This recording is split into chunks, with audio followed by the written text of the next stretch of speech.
Praėjusi Kviečiu šokti transliacija Donatui ir Rasai buvo išskirtinė. Apie meilę vienas kitam viešai prisipažinusi pora baiminosi žiūrovų pasmerkimo.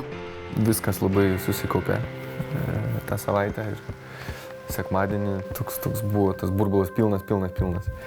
Nes visa ta viešuma ir visos tas mintys išsakytos žodžiai ir kažkaip tai matyt dėjo per galvą taip stipriai dėl to tas jaudulys taip ir matėsi. Rasa pasakojo, kad nerimas buvo stipresnis nei pirmą kartą žengiant ant parketo. Buvo sunku emociškai su savim susitvarkyti su savo mintim.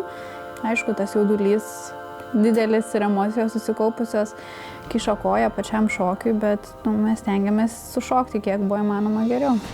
Įsimylėjėlių džiaugsmų žiūrovai ne tik nenušvilpė, bet atvirkščiai puolė balsuoti už juos.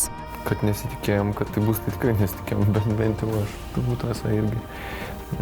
Kad bus iš tikrųjų nemažai palaikančių. Žiūrovų palaikymas porai grąžino pasitikėjimą ir norą siekti pergalės. Liko tiek nedaug, 3 laidos. Ir labai norėtųsi visose 3 sudalyvauti. Nesvarbu, kaip pasibaigtų.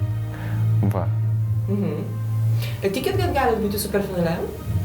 Tikim, žinoma, tikim. Tu tiki, kad galim būti superfinale? Taip. Rasa tiki, aš irgi. Tačiau nepaisant to, kaip viskas pasibaigs, abu prisipažino, kad yra laimingi, nes projektas jiems jau įteikė didžiausią dovaną – meilę.